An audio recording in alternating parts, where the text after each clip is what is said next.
Seems like the video I posted yesterday, guys, what I was asking, Plarium, where are the guaranteed events? Didn't age very well, okay? And we do have some sort of a guarantee that just started today, and that will be in the format of a Deck of Fate event.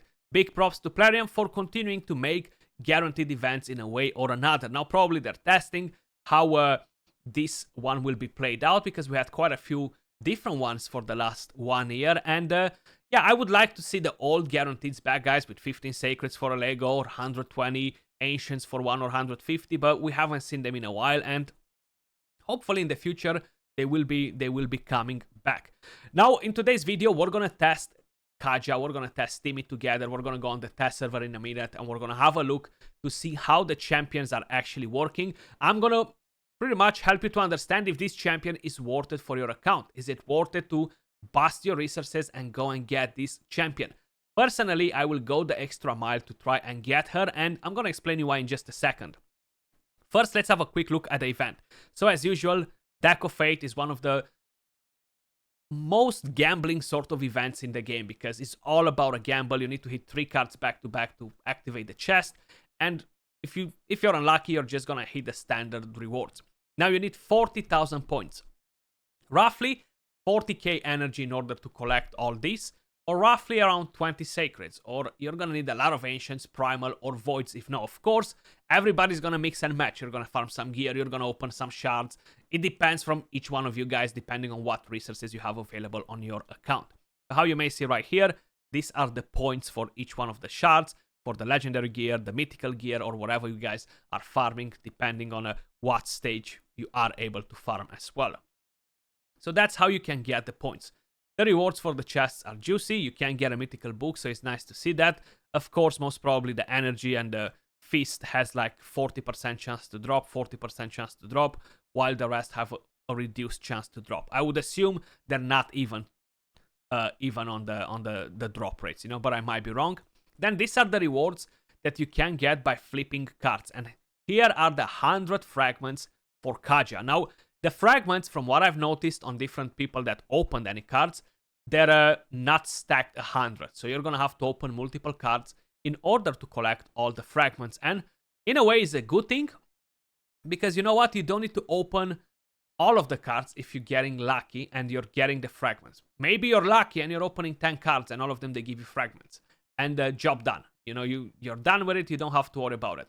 I'm just saying 10, assuming that there will be 10 fragments per card. I'm not 100% sure how many there will be, but it's not a necessity for everybody to reach the 40,000 points. That's kind of like what I wanted to point out. Now we're going to move over to the test server, Kaja the Wry, and we're going to check if this champion can deliver. This champion, is it solid? Can she do something spectacular? So she's from the Bannerlords faction, and her base stats are fairly decent. Let me just move my big head out of the way. 19k HP, 1.3k defense, 112 speed, so not too bad on that. She doesn't need accuracy because she doesn't debuff or anything like that. With the A1, heals this champion by 10% of their max HP. If Teomit is on the same team, he will heal him as well. She will heal him as well, my bad. Then the A2 revives all dead allies with 50% HP and 50% turn meter, then places increased crit rate buff and increased crit damage buff on them for 2 turns. Now, let me just explain you one thing, guys. These buffs are not going to sustain your team. These buffs are not the equivalent of what a Pythian can do. It's not the equivalent of what a Duchess can do. Hell, it's not the equivalent of what an Ursula the Mourner can do. Because you're gonna get buffs that will improve your damage. For that, you need to take turns. So 50% turn meter will not guarantee your team that they will survive to actually take a turn. 50% HP without shield, increased defense, strengthen, or anything else that will help your team to stay alive will not benefit your team to start off once they get revived. So this is not going to be one of the best revive skills in the game by any means. Is actually one of the weakest compared to the rest of the champions that can revive AoE and do something similar with what she can do, you know? So I just wanted to point that out. Now, of course, if Teomit is on the same team, things look a bit differently, because if Teomit is alive when which is attempting to use this skill, basically he's gonna have a turn. He's gonna instantly activate the Kegs of Dread skill, which will land AoE through fear. So that will give a chance to the rest of your team to stay alive, basically, you know. So that's a nice combination. But for that, you really need to have Teomit the Fool in your team. And the question is, do you wanna have him in your team? Do you need him in your team for whatever you're planning to do? Now, a lot of people might think that couples are extremely strong for arena. 95% of the times when you're doing live arena, if not more than 95%, one of the couple members will get banned. And Kaja and Teomit for arena are not very powerful. Let me just put that. These are not meant to be like PvP gods or anything like that whatsoever. If I would be to rank them together with Minaya and Coronar and other couples like that, I would actually put them very low on the list. Probably one of the weakest couples for arena out of the legendary couples, you know. So don't count on them like being meta for arena, like becoming super powerful or anything like that. Then you have the A3. This is one of the nicest skills on the champion. On a 3-turn cooldown, Royal Flush fills the thermometer of all allies by 20%. Also removes 2 random debuffs from each ally. So you're getting basically a bit of a cleanse. Not a full cleanse, unless Teomit is on the same team. And then it removes all debuffs from all allies. Now, I haven't tested it just yet, but I'm curious if the block debuffs buff placed by this champion will work only if Teomit is on the same team, which I don't think so. I think the block debuffs will work regardless. Now, my main issue is that it's only for 1 turn. Not very helpful to be for 1 turn. For clan boss, it's not going to be that great. Plus, you're getting the thermometer, which will mess most of the tunes up. But still, let's just say you can make it work. What's really interesting on this champion is this. All thermometer reduction effects are decreased by 50% when used against this champion.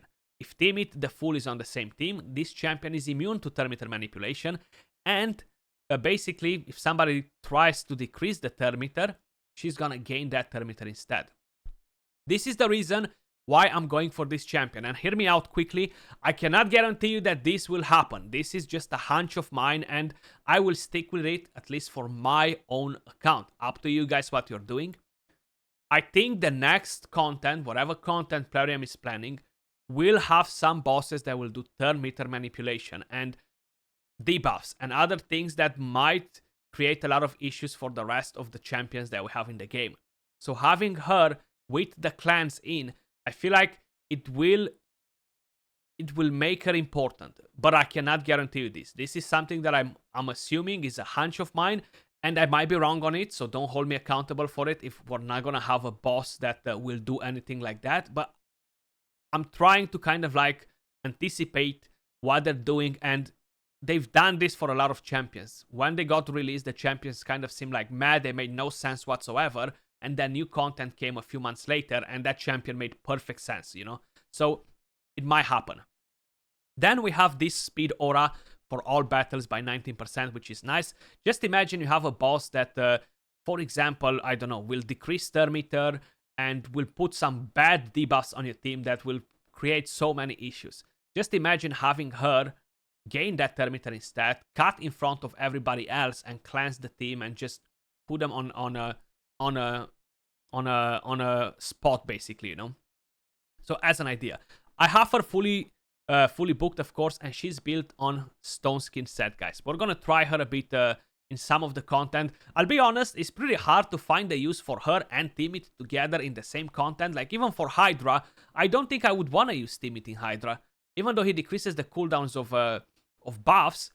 I don't really find any other use from the champion, so I'll rather stick with Ugo. I'll rather stick with Umbral Enchantress, because I have block buffs on a 3-turn cooldown for 3 turns Void Affinity. So I feel like I'll be getting more value from one of these epic champions instead of him. So that's why I won't be doing Hydra with the couple. Now we could assume that in a perfect world with a lot of buffs on her, she could become the mischief target, and Teomit is on the same team, and instead of losing the thermometer from the mischief target, she's gonna gain that thermometer and just buff the team, cleanse the team, you know, as an idea. But other than that, honestly, I don't know. I can't really I can't really find a massive use for them. So total stats on my Kaja, guys. 92k HP, 4k defense, 289 speed, no accuracy, no resistance. It's not bad to build her with resistance if you can, but I haven't opted in for a resistance build. Masteries, we have defense, support. Tier 6, we have timely intervention. Just to help to rotate a bit more often. For live arena, I don't think they're gonna be powerful, guys. I just wanna be straightforward with you. I don't wanna mess around to make these champions sound like they're something that they're not. I've told you about Teomit as well. I'm going to fuse him because of the A2. Other than that, he's an average champion, underwhelming for a legendary, and keep that in mind. Like, I don't think he's solid. His damage sucks. He doesn't deal damage. Let's be straight to the point with that as well. 50 crit damage. No extra damage from books either. So he's just not a damage dealer. He does attack all the enemies, but that's about it.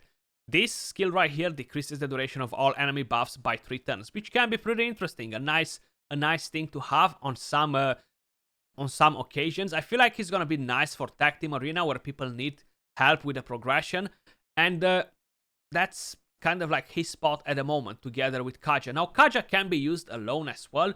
She's not going to be as powerful. She's not as powerful as Python by any means, because Python's passive is much better. He gives block debuffs for 2 turns. He cleanses everybody. He heals everybody at the same time, and he doesn't need nobody in the team. He's gonna do it anyway, you know. So do not compare her with him. Python is better, okay? So let's just be honest on that as well.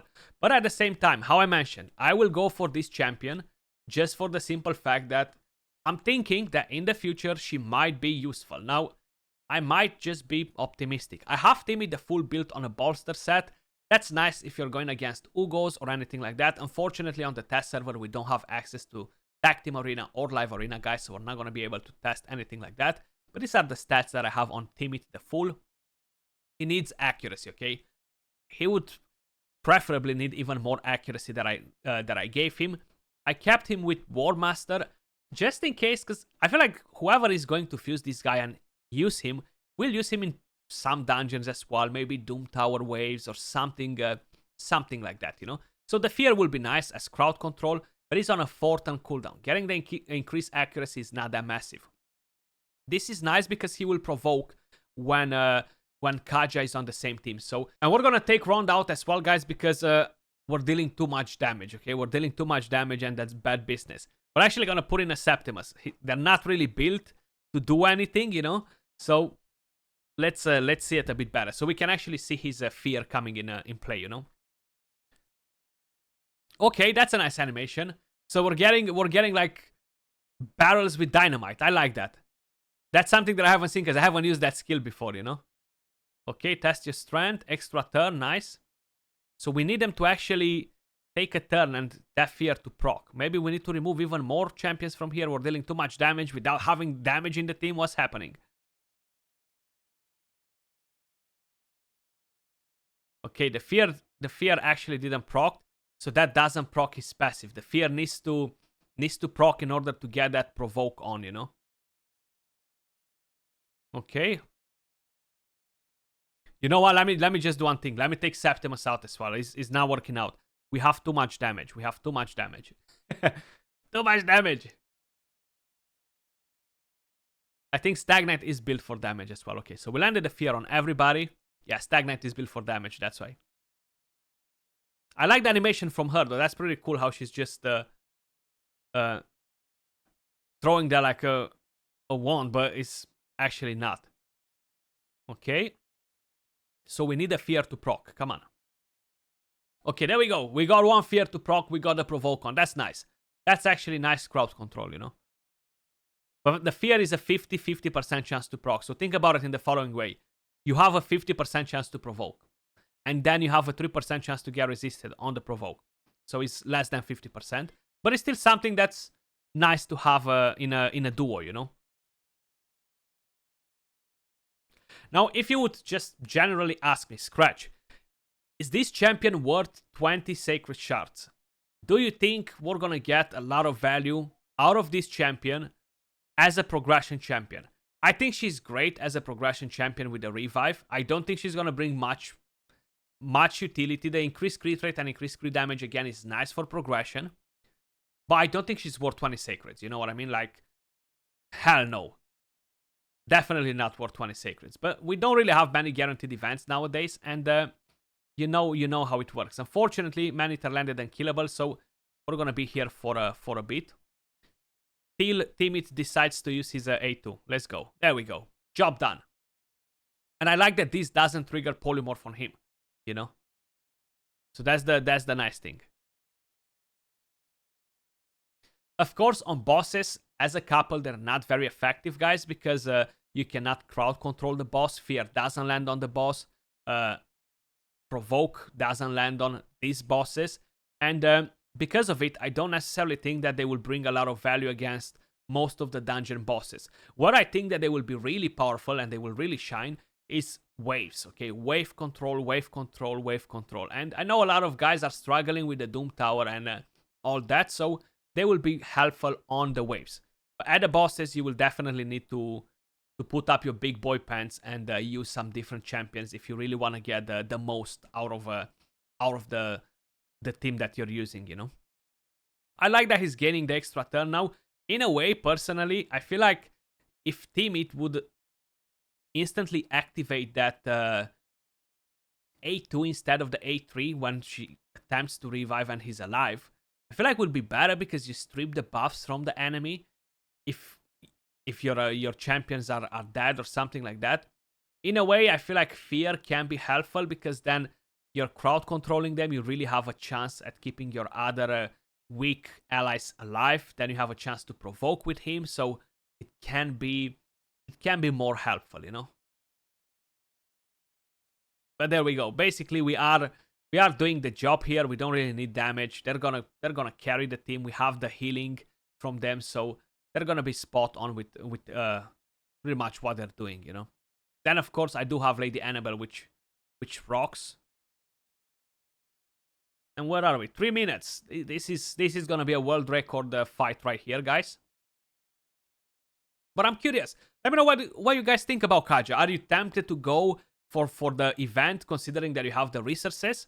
If you don't have them, would you wanna have the resources to go and get this champion? Like, if you would have the shards to summon, would you summon them for her? Like, you think she's gonna bring that much value to your account, or not really? So for Arena, let's just see what we have available. We need something that we can actually crowd control, right? So something that doesn't have a lot of polymorph. Testy HH. One polymorph only. Okay, so I feel like we can make it work. We can make it work. That's not gonna be helpful. We don't need Duchess in here, thankfully. We're still gonna use that Krixia, because why not? If we got her, why not? Let's use her. And who should we use for damage? Something that's slow. Let's use Aitos. Let's use Aitos, yeah. If not, I'm never gonna win the fight, you know. Okay, so they have Stone Skin. I guess it's okay. I'm actually, in a way, don't want to use it, but I'm gonna use it. I was like, maybe let's not use this to don't strip the Stone Skin. So here, this skill basically will, if I'm attempting to revive when somebody's dead, will make Teomit to use the A3 and land Fear on them, which is nice. So once my Aitos is gonna die, right now I can fill the Thermometer of all allies. And I can cleanse, but it's nothing to cleanse at the moment, so I'm just gonna go with A1 instead. Okay, target changed, that's fine. Teomit. So now we can actually remove the buffs. If, because Kaja is on the same team, we're gonna gain an extra turn, so then we can use the A3 anyway. What I'm curious to know is, if she's on the same team and she's attempting to revive and we use this skill, I feel like she's gonna activate the skill regardless, you know, even though we used it just before when she's attempting to revive. Okay, so we put provoke on 2 champions. That's very nice. So that's a nice combination. This will be helpful. I'm not gonna lie. This is something that I would like. And I'm gonna go slow on the fight, guys. I'm gonna go slow on the fight. Can you stop taking extra turns, Aitos, please? Chill, bro. Chill. Thank you. Thank you so much. Really, really appreciate you. A1 again. I want somebody to die in here so we can actually use that skill. No point to use any other skill because my team is well. We have no Look at that provoke, man. That's nice, right? It's nice to have the provoke together for both of them. And I kind of like lost what I was about to say before that. I was gonna say something, but I do want somebody to die basically. Okay, let's go a bit faster. Okay, might survive. So right now we want to heal him. So we're gonna use the A1, bang, get a heal up and running. Okay, why is nobody attacking my item? Ooh, that was nasty. We're gaining some healing. We're gaining some healing. And you know what? Again. Okay. Let's attack Rotos. Rotos, are you... Damn, you're going for him. Okay. I waited and waited for somebody to go and kill Itos, but seems like nobody wants to. So we're gonna do something else. We're gonna revive now. And he's gonna be revived with 100% Teomit. Now, I'm already positive that Harima is gonna go in front of him. Yeah. And I wish I would have had that provoke now. Thankfully, we have Krixia on the team, so we can actually do that. Now we can decrease those buffs. That's nice. Now, no polymorph, right? This is the main thing that I like about him, okay? And the fear is kind of like a bonus. So let's put that on. Then we're going to get provokes. We're going to get other things. We want to swap this. We want to do this now. And now we want to do this. So now we want to see if he's using the A3 again. Because he just used it before. Did he do it? Did he do it? I missed it. It happened so fast that I missed it. Let me know in the comments down below if he did it or no. I have the feeling that he didn't, but maybe I've just seen it wrong, you know. That's kind of like how he's gonna play out. Strip buffs, extra turn because she's on the same team, and constantly provoke and annoy the opponents, basically, you know. So not a bad thing. Not a bad thing. I'm gonna back out of the fight because I feel like 3 minutes was enough. And even if we are going on a Doom Tower wave, guys, it's gonna be pretty much the same sort of thing that you've seen so far. And this hopefully will make you understand if these champions will bring any value to your account. I think they are nice as a crowd control couple, how I mentioned, for waves. Not very helpful on bosses because they're not really doing anything to really help you on the bosses, but they're interesting on waves. Let me know your thoughts in the comments down below. Appreciate every single one of you guys watching. Much love, and I'll catch you all soon in the next video. Peace.